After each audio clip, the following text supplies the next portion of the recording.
What's happening, guys? We are here. We are live. Eid Mubarak. Taqballah minna wa minkum. I hope you all having a wonderful day. If you are observing Eid today, Eid al-Adha, it's always the Eid that kind of creeps up on you and you're not kind of really prepared for it.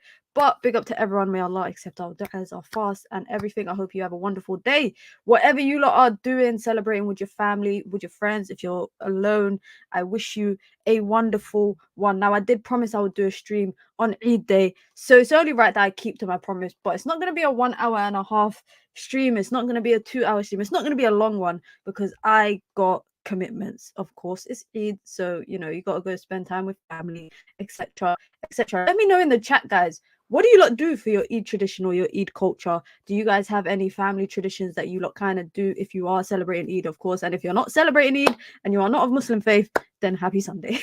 Hope you have a great Sunday. Big up to everyone that's locked in.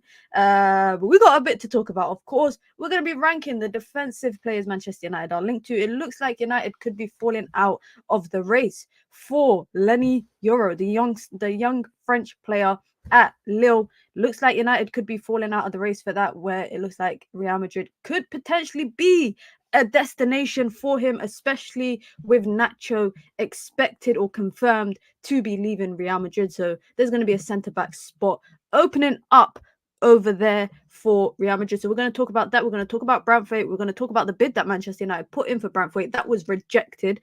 We're going to talk about alternatives for Branthwaite if Manchester United do not get their targeted Englishman.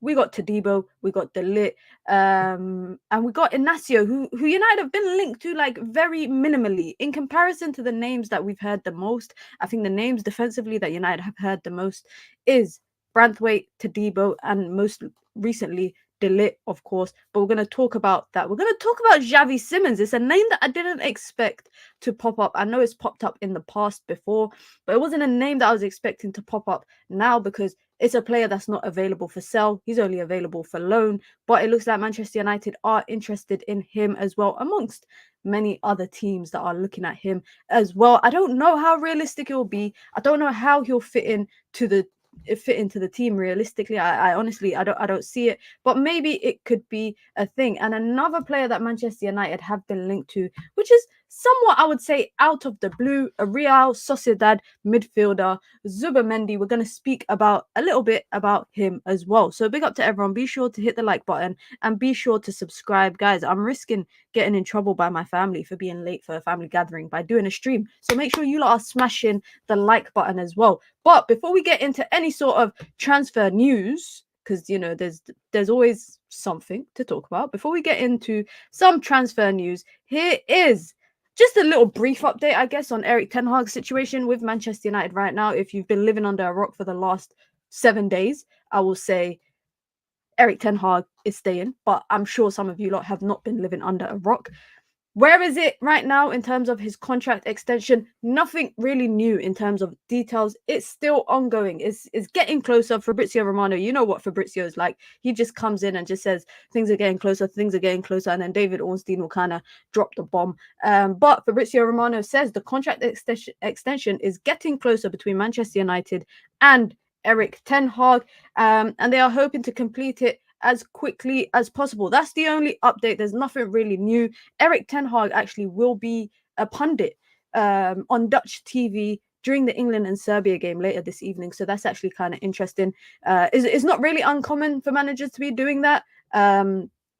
I think the Brentford manager, Thomas Frank, is going to be on English TV during the England game. So, we've seen it before. For women's, they do it during the Women's World Cup where they get managers from clubs to be pundits to analyze the game. And actually, I'm not going to lie, that's when I enjoy punditry the most, especially like the post-game and halftime analysis, is when it's coming from a manager, because they really get into the details of the game. And for me, that's the most interesting type of stuff. But that is the only update we have now. Before we kind of go into the deep transfer talk and we kind of balance up the yays and the nays and all of that kind of stuff when it comes to people we are linked to, one potential outgoing for Manchester United could be Victor Lindelof. Fenerbahce are set to make an offer worth 8 million euros to sign Victor Lindelof. I'm not going to lie. I think United could get 10 to 15 could be realistic. 8 million euros, that's about six. I think that's £6 million in GBP. I think that's kind of selling themselves a little bit short. I'm not gonna lie, a little bit short. I think they could get a bit more. The defender is excited with the idea of reuniting with none other than Jose Mourinho. I think he will leave. I said this a while ago when they triggered his extension. I did think it was kind of with the intention of trying to offload him, which it looks like that's what they're trying to do. Of course, Manchester United need to raise money just to kind of buy anybody. Every penny counts at this point. Every single penny counts, which is why I feel like 8 million euros, which is like £6 million, is kind of selling themselves a little bit short. I think they could get 10 million pound. 15 might be pushing it a little bit, but who's to say that if you don't try, if you don't try, you'll never know. So they could try. I know that historically United have never sold that good. I know historically, when we've sold players to the Turkish league, it's never been of high value. However, I still think Victor Lindelof could still play in Europe. And when I say Europe, I know Turkey is in Europe, but I mean in top 5 leagues or top 7 leagues. I don't know. I don't think he's on that level of going to Turkey just yet. But then I could say the same thing about Fred last year. I don't know. I felt like Fred wasn't really ready to go to Turkey either, but it was probably maybe one of the few options he had. That is one potential outgoing for Manchester United that we'll keep an eye on over the next week or two to see if anything kind of transgresses from there. Mason Mount has been a topic of discussion over the last couple of days as well, because it looks like there's 2 teams interested in him, Valencia and Juve. Now, Valencia have reportedly made an official bid for him in the region of 25 million for Mason Greenwood. He's hoping on a permanent move. Spain, of course, is where he was before, so I think it might make sense for him to go back to Spain again. Obviously, Juve are interested in him and is reportedly tipped for a deal worth 40 million pounds with add-ons to come from Juve. That's nothing official. I think the Valencia news is official. They have made a 25 million bid. Manchester United are waiting for that bid to come from Juve, who have already expressed interest. It's just about, kind of agreeing on terms, i.e. add-on, transfer fee, any clauses, etc., etc. The players' camp confirmed Valencia's offer and have insisted that his priority is Spain. Now, what will happen in the instance? I don't know. I'm curious to know what will happen in the instance that he agrees terms with Valencia, but Manchester United cannot agree terms with Valencia and prefer for a move for Juve. Now, at the end of the day, from Man United's perspective, it's the money that counts. The money that they're getting in for Mason Greenwood is what counts. I don't think they will put a high priority as to his needs and where he wants to go. I don't think so, because right now I think the ball is kind of in Manchester United's court. They let him have a season on loan, allowed him to go and upregulate, as Marcel likes to say, upregulate his price and increase his valuation by going on a season-long loan. And through that, they've been able to now get in some transfer bids for him. Their priority, of course, is to sell him, and is to sell him to the highest bidder, in my opinion. So if Juve really come through with that bid, 40 million plus add-ons, I think that's a bid that they can't really turn down. They can't really turn it down. Now, another player that's been linked to a bid with Juve, however, I haven't seen anything really so concrete, is Jadon Sancho. Jadon Sancho has been linked to a move at Juve as well. Of course, we already know his situation with Dortmund. Dortmund want to keep him, but they can't afford the price that Manchester United are asking. They're asking for around 40 million. They're asking around 40 million. And I remember last year, it came out at some point this season that Chelsea were interested in signing Jadon Sancho last year. However, Todd Boehly and his recruitment staff had doubts about his character and, certain situations. So obviously they done a little digging and had doubts about things like, lateness, commitment, etc. At that time, Manchester United wanted 40 million from Chelsea, and I think that price tag has stayed the same. I hope with Jadon Sancho, the bid that comes in, or the bid that Manchester United end up selling him for, they do not budge. They cannot budge on the price that they put on Jadon Sancho's head. And I think for some reason, I feel like with Jadon Sancho and Mason Greenwood, the situations are a bit different.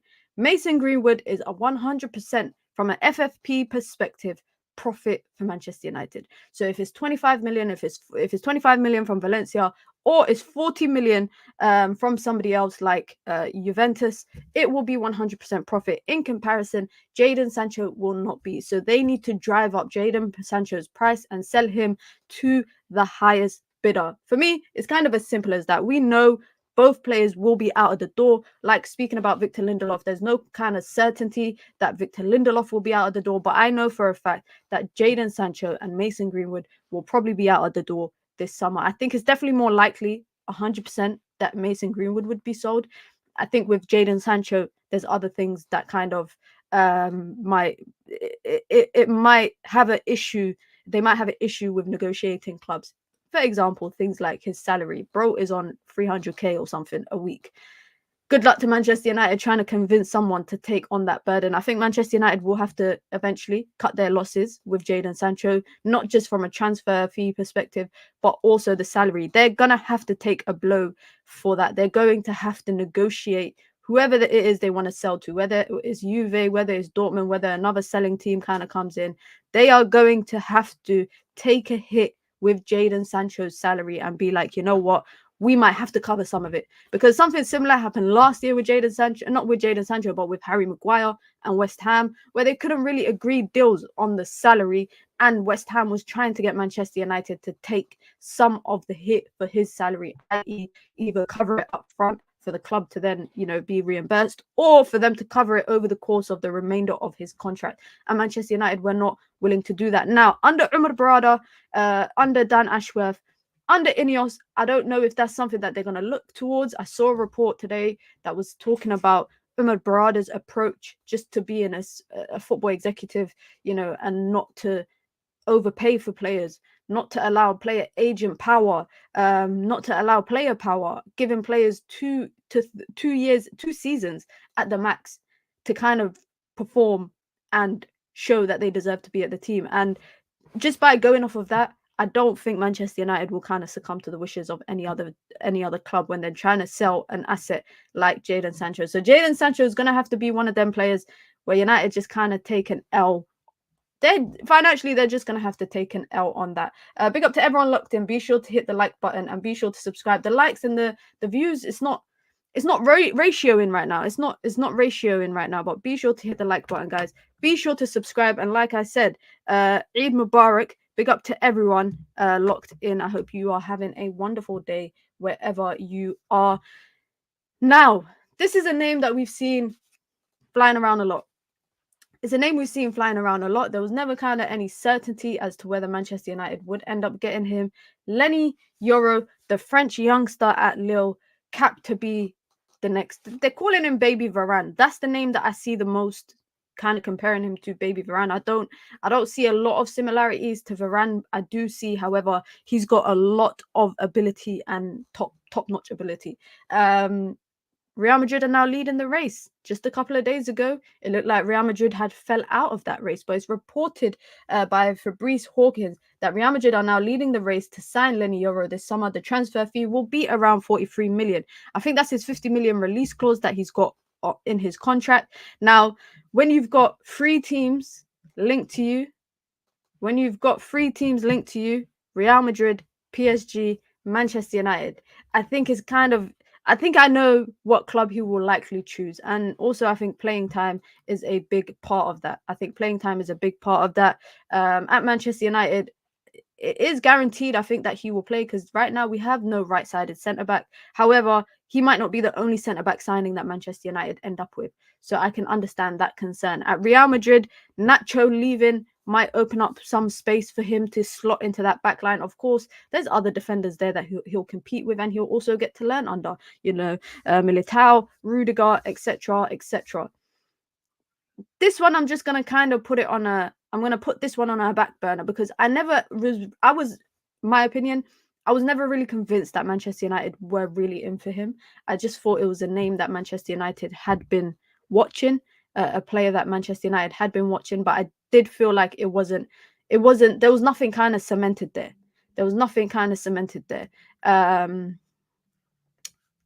Big up to Ridwan in the chat as well, coming through with the information saying Lille have rejected a 42.3 million bid from an unnamed Premier League club for Lenny Yoro. Liverpool and Manchester United have been linked, but the 18-year-old is said to prefer a move to Real Madrid. That's funny, because that's just under his release clause. His release clause is 50 million, which is around 43 million pound. That is just like 700k under. I wonder who the Premier League club is. Now, if they have rejected it, it could be because he's going to Real Madrid. And like I said, I've never been fully convinced that there was something cemented in the interest. I thought it was just another player, like the many players that Manchester United be interested in FC, linked to FC, all of that kind of stuff. I just thought that was just another player on that list. Another defender that Man United are linked to. And they all, by the way, seem to be around the same price. They all seem to be around the 40s. And that also looks like what United are going to put in a next bid for Branthwaite. But De Ligt, Matthijs de Ligt, formerly from Ajax, formerly from Juve, now at Bayern Munich, one of the 6 players at Bayern Munich to be slapped onto the transfer list by Vincent Kompany, etc. Manchester United have started internal discussions about a potential move for De Ligt. It's expected that he will cost around 42 million. Now, I'm not going to lie, guys. Out of the 3 players that United are linked to, De Ligt is probably on the... Todibo, Branthwaite, and De Ligt, I think De Ligt is probably on the bottom of my list. I don't know if you lot share the same sentiment. I don't know if you lot share the kind of same feeling as you lot saying, no way, ban De Ligt. He's already on like 250k a week. He's a Maguire 2.0. Yeah, I don't know what it is, because he got benched by Eric Dyer at Bayern Munich most recently, and then because of Kim Min-jae having howlers, he came back into the starting lineup. I've never been convinced with him since he left Ajax. That's it. And I kind of look at that Ajax team and I think, who has actually had a good spell since leaving that Ajax team? I could say Hakim Ziyech, because he won the Champions League with Chelsea, but even that kind of soured out eventually. Everyone from that Ajax team under Erik ten Hag, Frankie de Jong has been very unfortunate with injuries. Even at Barcelona, I just feel like he hasn't really stomped his authority into the team. De Ligt, Van der Beek, Hakim Ziyech, all of them guys, I don't know. Maybe Sebastian Haller is the only one that I could say maybe he's been the bright spark there. But De Ligt, for me, is one that is just, I'm not convinced on him. And it seems like Manchester United are going for kind of them players who are in that 40 million range. That's the range that they're going for, because Lenny Yoro has a release clause of 43 million. De Ligt is rumored to cost around 42 million. They put in a 35 million bid for Branthwaite that got rejected straight away, and they're expected to put in a new bid, but they're not going to surpass the cost of 50 million. Todibo, got a 25 million price tag. I just don't know why Todibo is not top of that list, but maybe there's a reason he's so cheap. Is it because of the Inos links? Ineos are going to be selling their shares in Nice soon. So again, should United be capitalizing on that and using that as an opportunity to get players from Nice? I don't really know. But one thing I do know, for me, out of the three guys, we're going to rank them as well. We're going to rank Branthwaite, we're going to rank Todibo, and we're going to rank De Ligt. De Ligt, I'm not sold on him. I don't know what it is. I'm not sold on him. Maybe we should do like a members only stream where we watch some content of his and try and understand why. Because I actually haven't seen many people push for the idea of De Ligt. I've seen people push for the idea of Lenny Yoro. I've seen people push for the idea of Todibo. I've even seen people push for the likes of Tap Sober, Mark Gay, etc. But De Ligt, it seems like the universal opinion on De Ligt is a no. It's a no. And I don't know if it's because I know he's not the fastest of them all. I know he hasn't had the most successful spells since leaving Ajax. I think he was like on the bench for a bit at Juve before they decided to part ways with him. I'm just not sold on him. But big up to everyone. Be sure to hit the like button. Be sure to subscribe. H has been a member for 7 months. So Minna, what are you doing for Eid? Having a buy that you should be.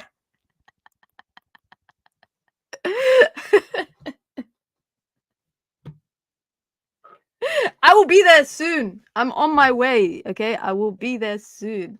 Damn, my family just here firing shots on my channel. I'm sorry, guys. You see the things that I'm doing. Yeah, you lot better get me to at least 100 likes because I'm here streaming when I'm meant to be at a family Eid gathering, and my family are in the chat. They are probably all collectively sitting there at the family gathering, watching my stream.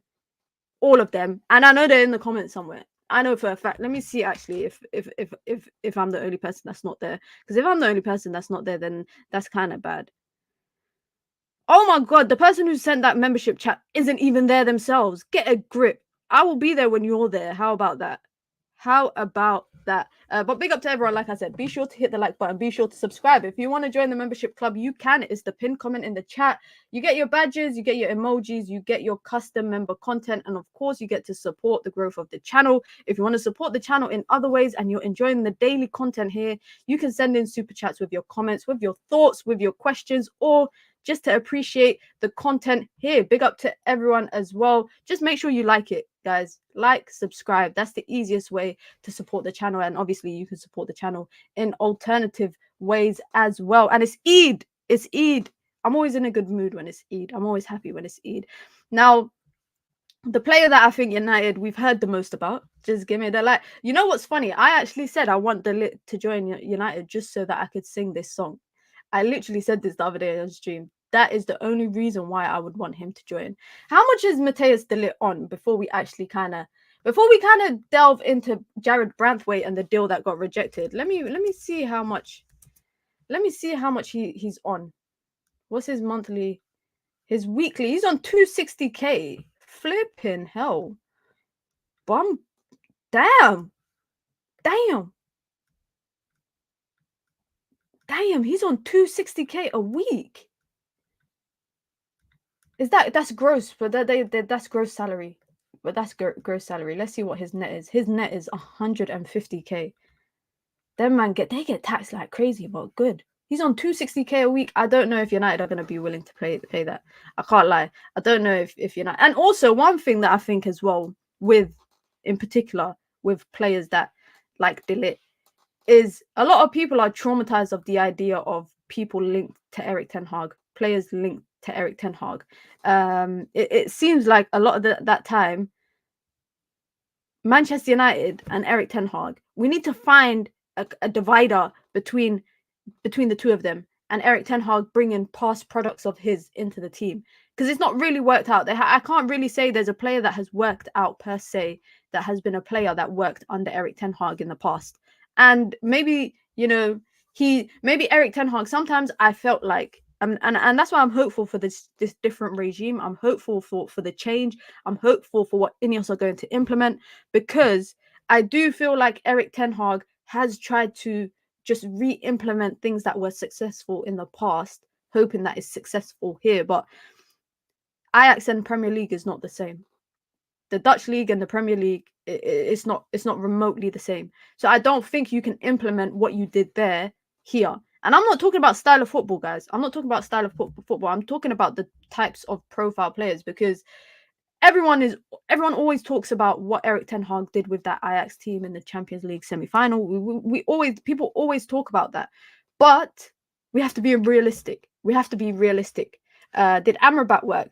That's a good question. That's a great question. I don't know if I'd say Amrabat for me was just I feel like I can't have a judgment on Amrabat, because I just feel like we never got to see Amrabat to a true extent until the latter stages of the season, and I'm talking 3 games to go. I don't think United really utilized him to the best of his abilities. I mean, he went to AFCON and came back and did not play for months. He didn't play for months. He was on the bench.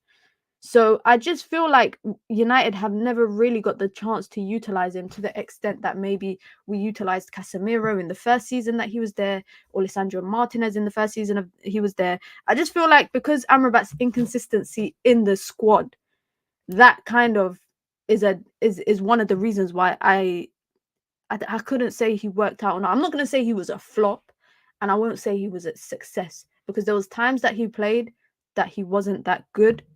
And then there was times that he played that he was very good. And I think it was just about finding that middle ground. He never really got the chance to find that middle ground, because Erik ten Hag never really gave him that chance. Even when Casemiro was stinking up the pitch, he still never got to play. So I would say, yeah, maybe it's only Lisandro, because even Onana, I still think, we're yet to see the best of Andre Onana. I genuinely feel like we're yet to see the best in Andre Onana. Now, the most, I'd say the first concrete thing that we've seen in the transfer window, of course, is the Jarrad Branthwaite bid. A bid for 35 million was rejected. It had 8 million in add-ons that would only be activated if the player or the club reached certain milestones. Now, I can anticipate that those milestones were probably like accolades, linked to accolades, trophies, silverware, etc., etc. I don't think it would be like appearances, number of clean sheets, etc., because that's normally the bonuses that go to players. I can imagine that maybe it was unrealistic. Maybe Everton felt like, putting in a clause where if United win the Premier League, you will get a 5 million bonus is unrealistic. Maybe they didn't realize, or maybe they didn't think United would be able to do that. Now, United will probably go back with another bid. So their opening bid, by the way, is exactly what I said, what I thought it would be. £43 million. That is including the add-ons. In comparison to De Ligt, whose base transfer fee or valuation is 42 million, and Lenny Yoro, whose his release clause is 43 million. It looks like Man United are going for these defenders that cost around the 40 million mark. It could be 40 up to 50. There has been lots of reports that suggest that United will not pay anything more than 50 million, and Everton value him. Listen to this. This is what makes me laugh.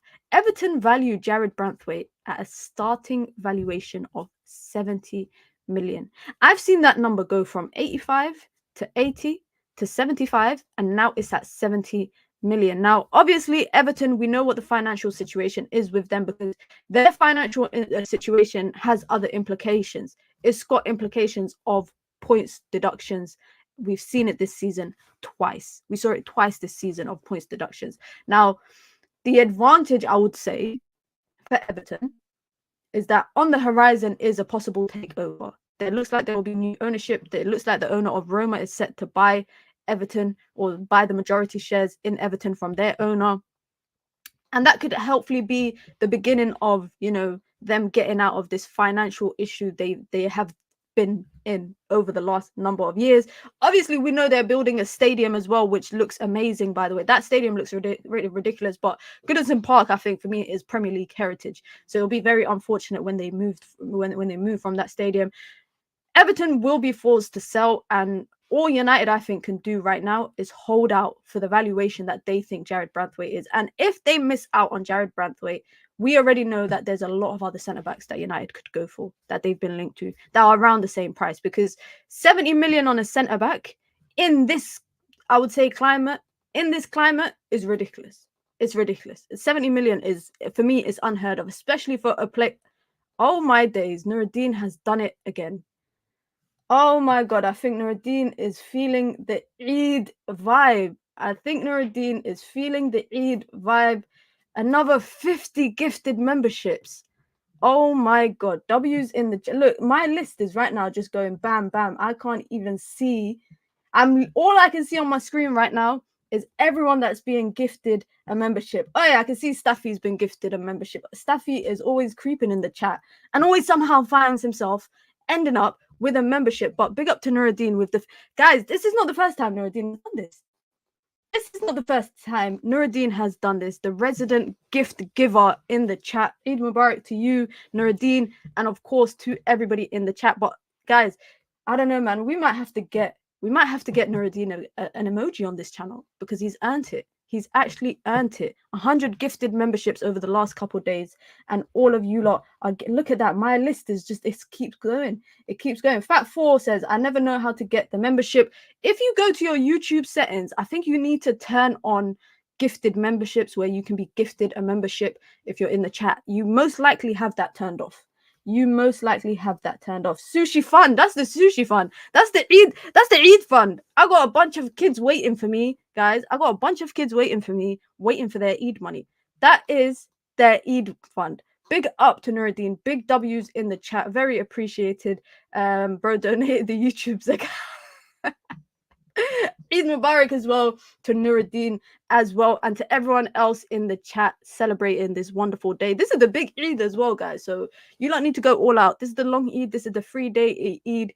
You lot need to make sure you enjoy it very well. Big up to Nuruddin again. That's big W's in the chat. If you lot got a membership as well from Nuruddin, make sure you say thank you. I'm trying to see all the people that got it. Pac-Man got it. AJ got it. They got it. AFC Saliba, we got an Arsenal fan in the chat, and he got a membership. He got a membership too. Hassano got one. Abdi Hass got one. Ibrahim got one. Kareem got one. Like I said, Staffy got one. CRG got one. Joshua got one. I Speak Whale got one. There's so many, guys. I actually can't keep up. I have to scroll all the way up. Abdi Cody got one. Wasabi Meets World got one. Everyone got one.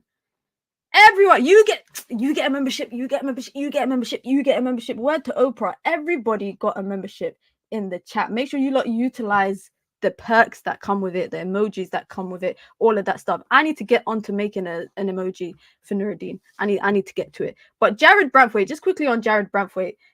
It's been as 50 people, don't bother. I'm not going to read all 50 of them because I actually can't see all 50. Like, there's so many, and then in between it, there's people's messages as well. So I'm getting mixed up. So I was just reading what I could see on the chat.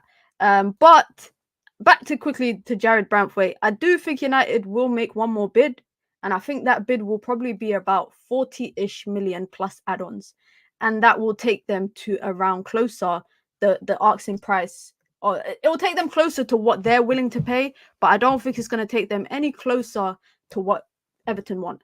And like I said about Everton, they're a team in financial mishap right now. They need the money before the financial year end in football.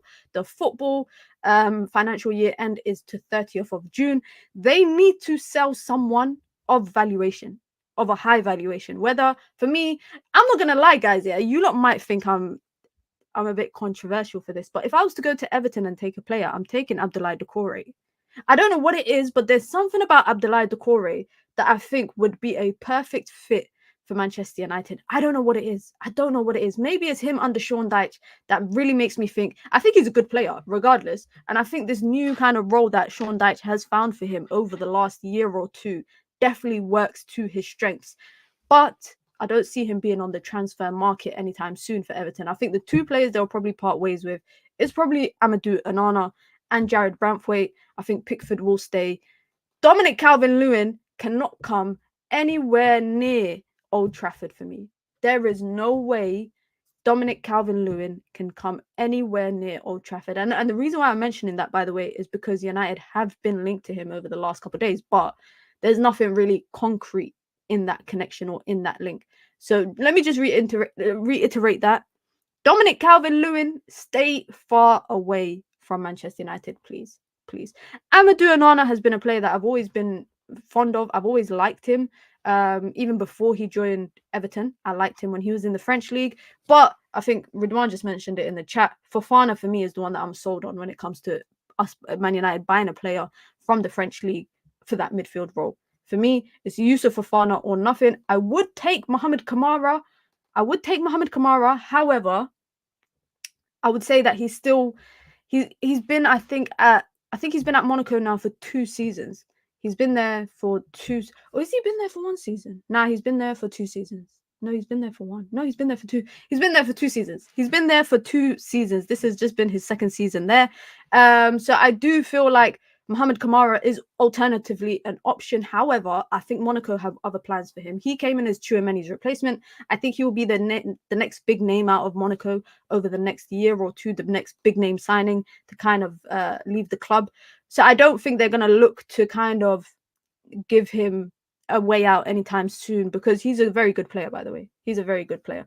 But another player that United has been linked to, and one who was involved today in the fixture that I can't believe it ended 2-1. I left it out 1-1. He didn't have the best of performances. It was I'd say a very average performance. Is Xavi Simons, on loan at RB Leipzig this year, had a decent Champions League spell with them. Obviously, he's a PSG player. PSG are not willing to sell him this season. They are only going to allow him to go out on loan. However, I just don't see how he fits into any of PSG's plans, especially now that Mbappe's gone. And I bet you any money in PSG are going to go out and just spend quite recklessly in the summer transfer window. I think they're going to just buy in. I wouldn't be surprised if they activate Rafael Leao's release clause and bring him in.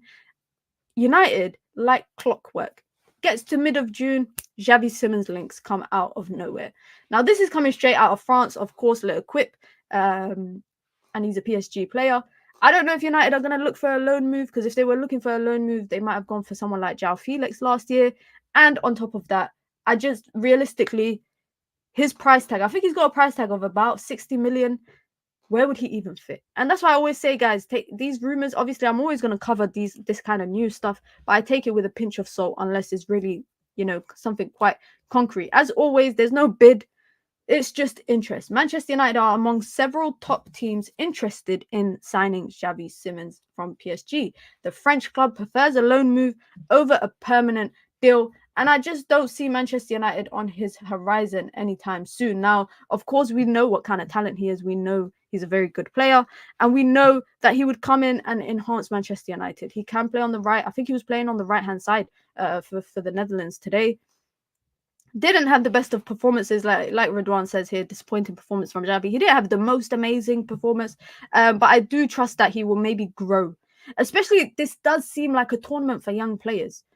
Yeah, I'm talking about Lamine Yamal, bro. I've been speaking about him since 2 seasons ago when he first came, before he came into the senior team at Barca. I was talking about him because I had watched some youth games and just saw him, and I was like, "Rah, this kid, crazy."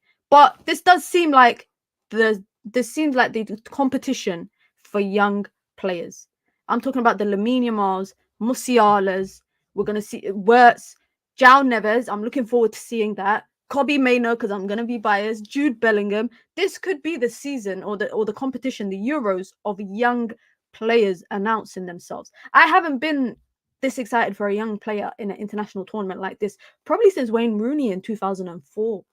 And Cristiano Ronaldo. And it's crazy because Cristiano Ronaldo is still playing and Wayne Rooney is now a manager. So it's funny how life works out. But this competition is a competition for young players to announce themselves on the international stage. I think Euros are also a bit easier to do it in comparison to the World Cup. I feel like with the World Cup, yes, the whole world is watching and everything, but the last thing you want to do is be a World Cup wonder. Look at James Rodriguez. James Rodriguez has to be the craziest downfall from being up here for his national team at the World Cup to Real Madrid, and then just, I don't know, ended up at Everton at some point. I swear he was recently playing in Qatar or something.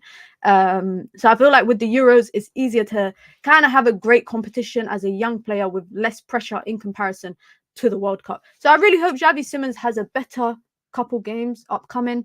But today's performance, it wasn't that great. I take this, like I said, with a pinch of salt, this potential interest FC. I touched on this the other day. Manchester United are always interested FC. It's always interested FC, approaching, monitoring, all of those kind of things. When we start getting to the David Ornstein levels of Manchester United have put in a bid for X player, then we can come and kind of dissect it in a lot more detail. Now, another name that Manchester United have been linked to, and it's a name that kind of shocked me, it's in the Spanish newspapers, is Martin Zubimendi from Real Sociedad. The midfielder apparently has a fee of 40 million, talented midfielder, 25 years old, who operates in that deep role for Real Sociedad. I don't know where this link has come from. He's got a release clause of 50 million. And of course, United are looking for a partner for Kobbie Mainoo. Now, when I saw this link, I was intrigued.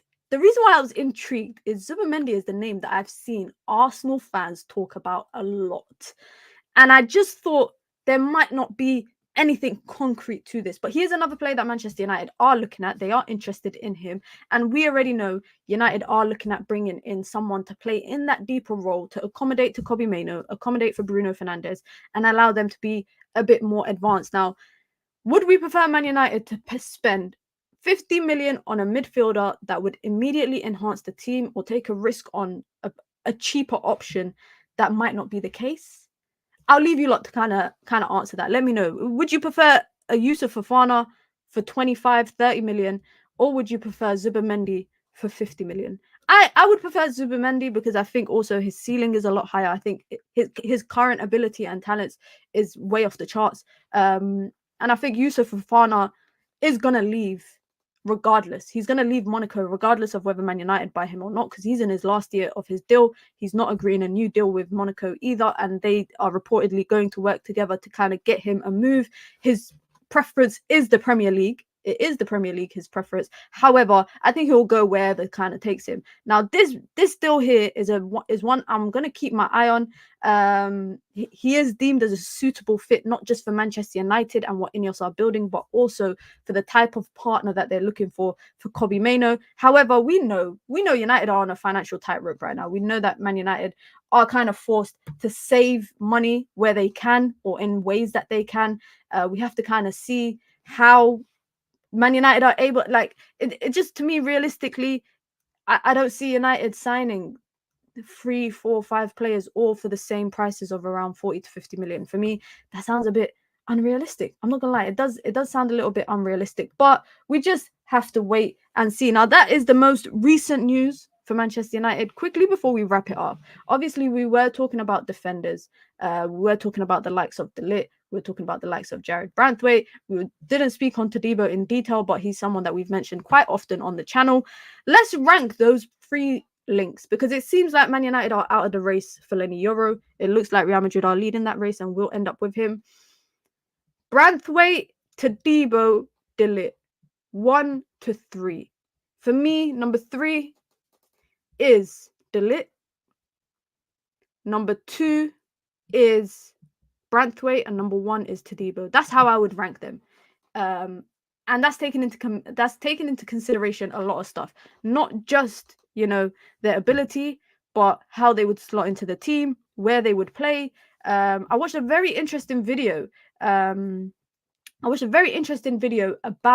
it wasn't about Jarrad Branthwaite. It was actually about PSV. Van Nistelrooy did it on the Coach's Voices. You can watch it on YouTube, but there's a little segment that he talks about his style of football, and he talks about Jarrad Branthwaite's loan spell at PSV and how he's, being two-footed helped him, and how much he grew during his time at PSV. I definitely encourage you lot to watch that. It kind of gives me a bit more insight into what sort of player Jarrad Branthwaite is. Obviously, we've watched him in the Premier League over the course of the last season as well, so we've been able to see it in 4K ourselves. But it's nice to hear sometimes, when you don't really think that highly of a player, it's nice to hear a manager that has worked directly above that player and can kind of go into detail about their positive attributes and their abilities and the skills that they have. So I definitely encourage you lot to check it out. All 3 are upgrades to the squad. I think all of them would be an upgrade, but I definitely know who I would want. Now, I do think Jarrad Branthwaite will be the preferred player for Ineos. I definitely feel like that is the route that Man United are heading down. I think it's going to be Branthwaite, and if it's not Branthwaite, that's the only way you end up with a Todibo or a De Ligt, etc., etc. But if United do get Branthwaite, I can imagine them going elsewhere to find a cheaper alternative for the number 2 centre back that they want to sign. But I guess we just gotta wait and see. I guess we just gotta wait and see. But big up to everyone, man. You guys know what it is. Be sure to hit the like button. Be sure to subscribe. We got some Euros football starting in 5 minutes. It's Denmark versus, I think, Slovenia. And then we got Serbia versus England for the 8 p.m. kick-off.